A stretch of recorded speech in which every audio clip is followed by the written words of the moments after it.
This is Chapter 14, Lesson 2. We're going to now look at the process of transcription. So if you recall, transcription is the first of the overall two processes involving a gene being used to make a protein. After transcription is translation. That'll be the topic of our next lesson. So when we dive into the details of these two overall processes, we're going to see that they can be further broken down into three sub-stages. And they are, for transcription, actually they're called the same thing in translation: initiation, elongation, and termination. And although they're called the same thing, the things that happen during those processes are going to differ between transcription and translation. So for now, for sure do know the names: initiation, elongation, termination. And let's take a closer look at what that means for transcription. And don't overthink the words, right? It means what it means: initiation, how it starts; elongation, how the thing is being made longer, the thing being messenger RNA; and then termination is what's going to tell it where to stop. Okay, so it's not super hard. It's just learning all the key players, what are each of the molecules involved and what is their job in that process. Those are the details that are going to be necessary for you to really understand the overall process. Okay, so starting with initiation. Unlike when we studied DNA replication and we learned about the primer, remember there was an RNA primer that there needed to be before replication could really begin.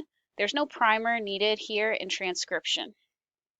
Instead, an enzyme called RNA polymerase attaches to the DNA at a particular location that it knows where to start.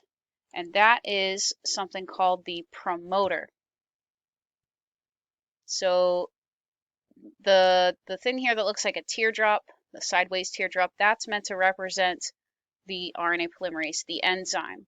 And the starting point of transcription is going to be in the vicinity of this promoter. So what is the promoter? Let's give a bit more detail for this. The promoter, also known as the Tata box, maybe you can remember that in some way, but what does it actually mean? It has to do with the nitrogenous bases. Ta stands for thymine adenine, thymine adenine. It's a repeat sequence of thymine adenine. And that is going to signify first where transcription factors are going to bind, and these are, I believe they're proteins. Yes, they're proteins according to my notes that bind to the DNA at the promoter region, the Tata box.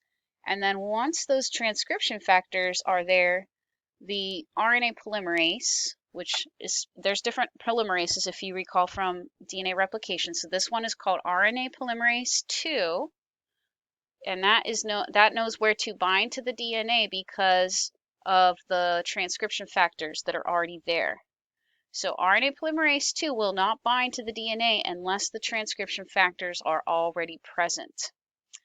This whole complex now, which includes the RNA polymerase 2 and the transcription factors, which are bound to the Tata box, the promoter region, all make up what's called the transcription initiation complex. So all of these things must be met in order for transcription to truly begin. So this is initiation. Okay, now we're ready to make some messenger RNA. So once the transcription initiation unit is complete, then the RNA polymerase 2 separates the DNA strands like a zipper where it unzips. Think of like a stuck zipper. Isn't that a pain when that happens, when the zipper only opens up like right where you're unzipping or rezipping and then the rest of the zipper is still closed? It's a pain, right? So think of it like that, like the zipper on both sides, the longer part of the zipper, not the, I don't know what you call the zipper thing that you actually move, if it has a name, but imagine that the little tab that you pull is like the RNA polymerase 2. And so it's only bubbling open where that is located. Then it actually closes up as that RNA polymerase II moves down the DNA parental strand. Because the DNA has to still be there in the nucleus if this is a eukaryotic cell for making other proteins. It can't just, open and stay open. It has to wind back up into the double helix.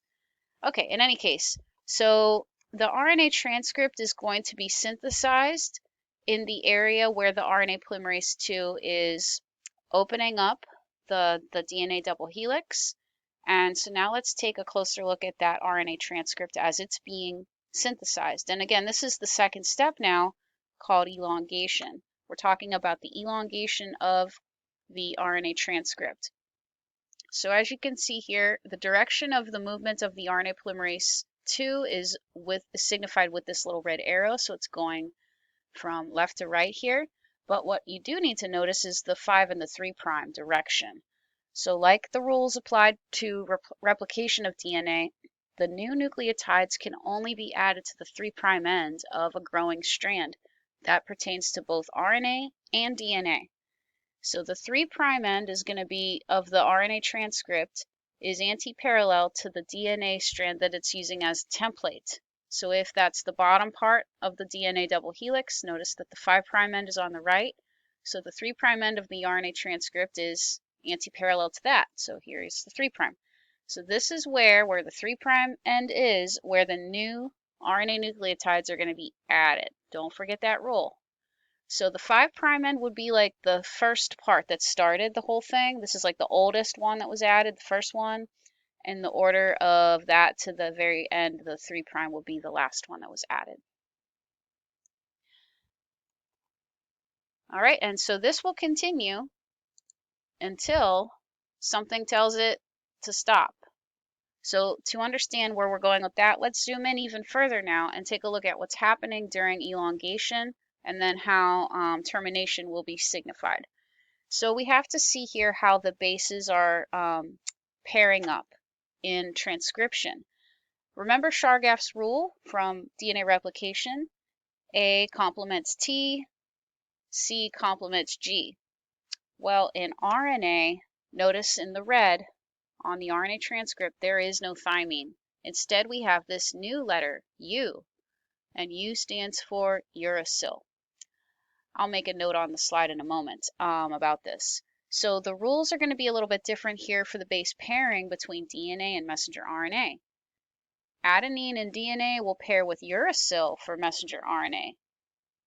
Thymine in DNA will still pair with adenine and messenger RNA, and cytosine and guanine are also unchanged. So the only one that really changes here is that if in the DNA there's adenine, the messenger RNA complement to that is going to be uracil. So I just added the note for that on the left-hand side here of the slide. And remember that these nitrogenous bases are only held together by those weak hydrogen bonds. And that's important because those bonds not only need to be easily broken, but also easily form. And that's why these bases can be added to the DNA template. But then soon this molecule is actually going to come off as an entire mRNA transcript. So let's take a look at when that happens. The arrow going from left to right, direction of transcription, will continue, and the molecule will continue to elongate until something tells it to stop. Termination is the third and final step of transcription.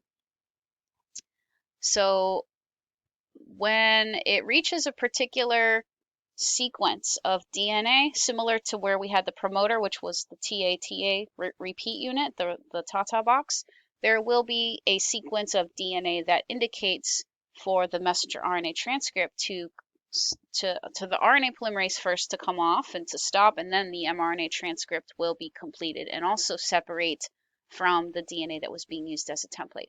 Now, you don't need to know that sequence. It's probably different, I presume, between prokaryotes and eukaryotes, which is why we're not going to look at that detail right now. But you might recall that there is a difference here in transcription between a prokaryote and a eukaryote, because in a eukaryote, this process we've been looking at is happening in the nucleus. And that molecule that was just transcribed actually can't leave the nucleus until it gets some processing.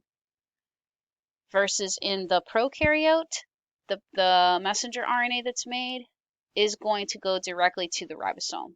Okay, so you'll see that. We'll go there next. But first, let's take a look at the processing that happens for a eukaryotic RNA. It's actually the pre-messenger RNA at this point, and then how that becomes the messenger RNA that can leave the nucleus and go to the ribosome. So each end of the pre-messenger RNA molecule is going to be modified in a particular way. On the 5' end, there's going to be a GTP cap. This is guanosine triphosphate. Kind of sounds like ATP, right? But instead of the adenosine triphosphate, it's guanosine triphosphate. So that's going to play an important role, that 5' cap, in how the messenger RNA can attach to the ribosome to initiate translation. So we'll see that a little bit later. And on the 3' end, it gets a poly A tail, which basically means a lot of adenines are added to the 3' end. So what is the role of the 5' cap and the poly A tail? First, and most importantly, it protects the coding region from being degraded as the messenger RNA leaves the nucleus and enters the cytoplasm. Hydrolytic enzymes are enzymes that promote hydrolysis. And if you remember, hydrolysis is when a molecule gets broken down into smaller, simpler components. We don't want that to happen here because the information held within this messenger RNA is going to be used to make polypeptides, which could ultimately result in proteins. So we need to protect that. And so those end caps, the 5' cap and the poly A tail, are partly doing that, facilitating their export from the nucleus.